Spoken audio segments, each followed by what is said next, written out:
Assalamualaikum warahmatullahi wabarakatuh. Buat teman-teman semua, semoga jenengan beserta keluarga semuanya sehat selalu. Jadi pembahasan di video kali ini saya ingin menyambung dari part 1 sampai part 3 kemarin. Dan buat teman-teman yang baru bergabung bisa disimak dulu Om. Jadi biar lebih enak, biar lebih nyambung ya Om. Baik, kita lanjut Om. Dengan teknik sistem tempel yang kemarin ya Om. Dengan sistem tempel yang awalnya harus proses penggacoran, ataupun untuk lobet betina yang dulu trouble, lobet paut yang setelah dewasa terjadi trouble. Ini sistemnya yaitu dengan tekniknya tetap saya tempel Om, yang kemarin sudah saya bahas. Dengan sistem tempel ataupun koloni kapsul ini, dengan penjemuran juga saya jejer-jejer. Ini tidak saya pisah-pisah dulu Om, karena saya sudah tahu kualitas dari lobet betina yang saya proses. Ketika saya pisah sudah pasti bunyi ataupun sudah rajin bunyi. Jadi untuk teknik finishingnya ini, lobet betina ini tidak saya petal-petal dulu Om. Biar lebih enak, biar lebih nyambung. Mungkin dari teman-teman yang di pembahasan 1 sampai 3 kemarin kan harus butuh untuk pemetalan, karena biar kita tahu kemajuan dari lobet yang kita proses dengan sistem koloni ataupun sistem jejer ataupun sistem tempel. Baik, kita lanjut ya Om. Dengan teknik setelah kita sudah tahu dari kualitas lobet yang kita proses ini biasanya proses penjemuran kuat pun saya tempel, di koloni juga saya tempel. Ini tidak saya pisah-pisah dulu Om. Fungsinya nanti ketika lobet ini sudah lama ditempel, ketika kita geser sedikit satu jangkah, pasti sudah berani rajin bunyi Om, meskipun kelihatan kolonian. Fungsinya di situ Om. Tapi kalau lobet itu belum benar-benar belum matang, dalam arti proses tempelnya ini, pasti belum berani bunyi. Gitu ya Om. Jadi buat teman-teman mungkin yang mungkin dari pembahasan part 1 sampai part 2 kemarin, kok beda, kok dengan teknik ini beda, karena waktu di part 1 itu kita butuh tahu kemajuan dari lobetnya, yaitu dengan dipetal setelah dari sistem jejer. Kalau dengan teknik sudah finishing, teknik finishingnya ini tidak saya petal-petal. Baik, kita lanjut Om. Dengan proses dijejer ataupun ditempel hariannya seperti itu, monoton seperti itu, tidak saya petal-petal dulu. Ini adalah teknik dasar Om, teknik dasar untuk burung lobet betina yang benar-benar bocor, ataupun lobet betina yang dulu awalnya trouble. Biasanya saya lakukan seperti ini. Baik, setelah dengan proses lobet itu, ketika kita pegangin tangan sudah rajin bunyi, ataupun kita pisah sebentar sudah rajin bunyi, dalam arti satu jangkah kelihatan burung lain tetap berani bunyi. Ini teknik berikutnya adalah untulan. Bagaimana mencarikan untulan lobet betina yang cocok buat dia. Rata-rata kan gitu Om, dari yang susahnya di situ. Sebenarnya kalau teknik untulan tetap dari sang pemilik Om, cuman ada caranya. Misalkan lobet betina jenengan sudah rajin bunyi, dipegang tangan sudah rajin bunyi, lobet betina itu enaknya tetap ditempel atau dijadikan satu. Itu dilihat dari perkembangan lobetnya. Ketika lobet sudah rajin bunyi, coba jenengan main untul. Dengan sistemnya tetap kelihatan burung banyak di dalam satu koloni meskipun dia untulan. Ketika diambil untulannya, coba jenengan pisah dengan kelihatan burung banyak meskipun dengan jarak satu jangkah dia sudah berani bunyi. Berarti itu cocok Om. Insya Allah bisa untuk jalan lapangan. Misalkan jenengan kok sudah untulan, diambil untulannya, coba dilaras ataupun digantung di atas, kelihatan burung lain berani bunyi, berarti insya Allah cocok. Cuman teknik di sini tetap dari lobet masing-masing. Untulan itu enak yang nyaman atau enggak nyaman, sistemnya tempel atau dijadikan satu, tetap dari jenengan. Kalau saya proses penguntulan tetap dicoba. Misalkan tetap dia sudah untulan, dicabut untulannya, itu wajib kelihatan burung banyak Om. Tidak saya laras sendirian. Kalau lobet betina pasti, kalau disendirikan pasti berani bunyi, rajin bunyi.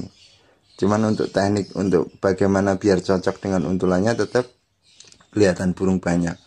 Cuman rata-rata Om, untuk awal-awalnya biasanya lobet betina itu bosenan sama untulan. Ketika sudah rajin bunyi di petal, kelihatan burung lain berani bunyi, nanti lama-lama seiring waktu tetap bosan lagi sama untulan. Biasanya tetap ganti-ganti sampai benar-benar lobet itu benar-benar kayak apa ya Om, kayak mati rasa. Bahkan orang bilang lobet itu konslet. Sebenarnya tekniknya di situ, tetap gonta-ganti untulan, jam terbang gantangan pengaruh, faktor usia pengaruh gitu Om. Terus kalau untuk proses mandi, sebenarnya kalau proses mandi tetap dari faktor kebiasaan juga, faktor dari lobetnya juga.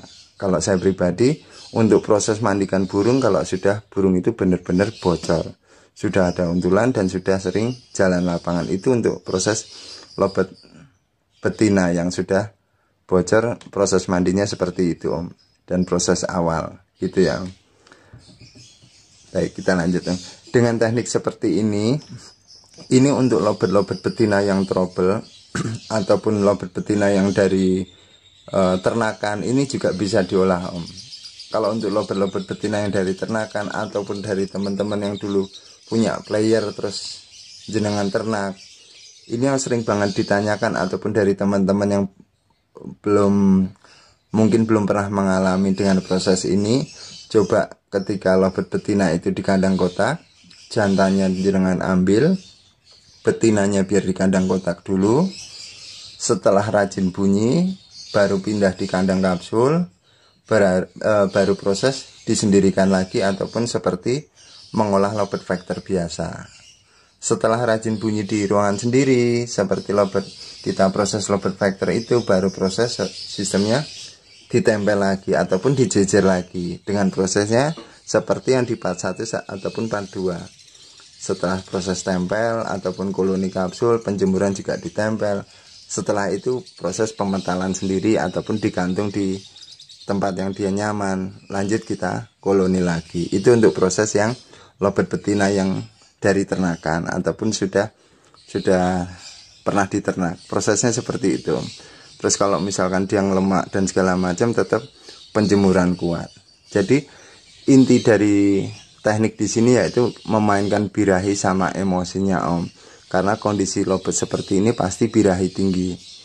Kalau birahi tinggi dari lobet betina kita turunin, dalam arti kita harus pakan rendah, terus harus kita dropin, itu memang agak susah nadanya untuk ke minor gitu Om. Cuman kalau nada itu kadang-kadang juga tergantung dari faktor usia juga gitu Om.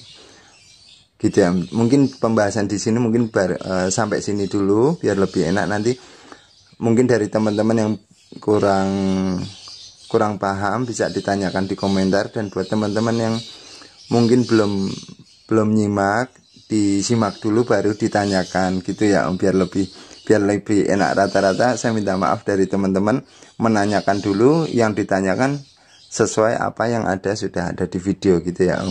Jadi saya ingin mengambil kesimpulannya ataupun inti-intinya dari part 1 sampai part 4 ini biar lebih enak. Kalau untuk lobet betina trouble ataupun lobet betina bahan, ini fungsi terapi awal yaitu penggacoran dengan sistem disendirikan. Sama halnya kita proses seperti lobet factoran. Saya yakin buat dari teman-teman pasti sudah paham proses lobet factoran.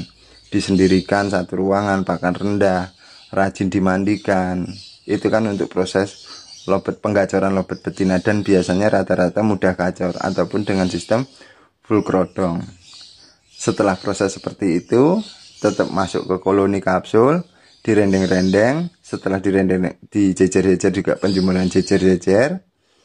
Ketika lobet sudah rajin bunyi, ketika kita pisah, kita kurang puas durasinya, mungkin proses seperti itu mungkin sudah sebulan ataupun 2 bulan, durasinya tidak terlalu panjang, itu bisa proses disendirikan lagi disendirikan lagi seperti proses kita mengolah lobet factor. Setelah durasi panjang ataupun kita puas dengan durasinya, masuk koloni kapsul lagi. Setelah rajin bunyi tadi yang saya sampaikan Om, yaitu dengan tekniknya tidak dipisah-pisah dulu sampai lobet itu tinggal digeser ataupun dipegang kandangnya sudah rajin bunyi. Intinya di situ Om. Jadi fungsi lobet di jejer lama ataupun ditempel lama, di penjemuran juga ditempel ini, agar lobet itu benar-benar cuek, agar lobet itu benar-benar kayak lupa daratan. Sebenarnya untuk jantan betina itu pun hampir sama Om, sistem rendeng rapat sama sistem agak dijarakin. Nah kalau dijarakin itu, dijarakin satu jangka yaitu melatih mental, melatih responsif untuk lobet bahan. Jadi buat teman-teman, pembahasan di video kali ini untuk lobet yang benar-benar dari bahan, ataupun lobet-lobet yang dari trouble. Mungkin dari teman-teman yang melihat dari teman-teman yang sudah untulan, main cabut pasang, sudah enak, itu proses awalnya insya Allah cocok dengan terapinya seperti ini. Sudah rajin bunyi, jangan dipetal-petal, tetap ditempel, hariannya ditempel, di penjemuran tempel, penjemuran kuat pun nggak apa-apa Om, yang penting lobetnya dalam arti tidak gelisah. Nanti ketika setelah proses itu lama, nanti jenengan pisah sebentar, pisah satu jangka aja, bahkan sampai pegang kandangnya pun lobet itu akan cuek gitu nggak Om. Baru proses penguntulan, baru proses tes mental. Nah tes mental ini yang kemarin saya sampaikan dicoba di rumah dulu, dikasih jarak satu sesuai jarak gantangan lah kalau untuk melatih mental di rumah. Ketika sudah yakin, berarti di rumah tidak usah dipetal-petal. Nanti coba 4 hari sebelum lomba jenengan bawa ke gantangan. Ketika di perjalanan jenengan ambil untulannya sampingnya, masukin jadi satu untuk peredam, sampai lapangan nanti dicoba. Insya Allah semoga cocok. Baik, terima kasih buat teman-teman semua untuk supportnya, untuk like-nya. Jadi pembahasan di sini semoga dari teman-teman mudah ataupun bisa dipahami ya Om. Jadi di sini saya minta maaf, mungkin bahasa saya yang kurang bisa dipahamin, dan buat teman-teman bisa ditanyakan di kolom komentar biar lebih enak. Baik buat teman-teman semua, semoga jenengan beserta keluarga semuanya sehat selalu. Assalamualaikum warahmatullahi wabarakatuh. Matur nuwun.